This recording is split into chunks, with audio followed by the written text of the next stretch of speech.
Big boss హౌస్‌లో ఈరోజు చూసుకుంటే యష్మి, నాగమణికంట ఇక జస్ట్ ఊరికే పడుకో ఉంటారు. ఉంటే బిగ్ బాస్ వాయిస్ వస్తదనమాట. మీకు నిద్ర వస్తుందా? లాలిపాట పాడాలా అనేసి. ఇక వెంటనే లేసేసి ఓకే కన్వర్షన్ రూమ్‌కి రాండి అని చెప్పేసి యష్మిని పిలుస్తారు. మీకు ఎవరంటే ఇష్టం అని చెప్పంగానే నిఖిల్, పృథ్వీ అని చెప్పేసి చెప్తుంది యష్మి. కానీ బయట ఉన్న వాళ్ళు ప్రేరణ పేరు చెప్తది యష్మి అనుకుంటారు. కానీ చెప్పదు.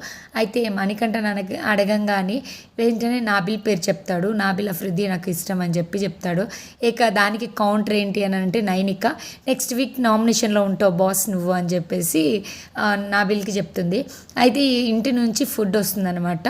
ఇంటి నుంచి యష్మి నీకు ఎవరైతే ఇష్టమో వాళ్ళకి ఈ ఫుడ్‌ని ఇవ్వు అని అంటే వాళ్ళ ఇంటి నుంచి వచ్చిన ఫుడ్‌ని ఇవ్వంటే నిఖిల్‌కి, నాగమణికంఠకి వస్తది. కానీ నాగమణికంఠకి ఫుడ్ తీసుకోదు. నిఖిల్‌కి వాళ్ళ పేరెంట్స్ పంపించిన ఫుడ్‌ని తీసుకొని నేను నిఖిల్‌కి ఇస్తాను బిగ్ బాస్ అంటే ఎందుకు నాగమణికంఠ గురించి ఆలోచించు అంటే కూడా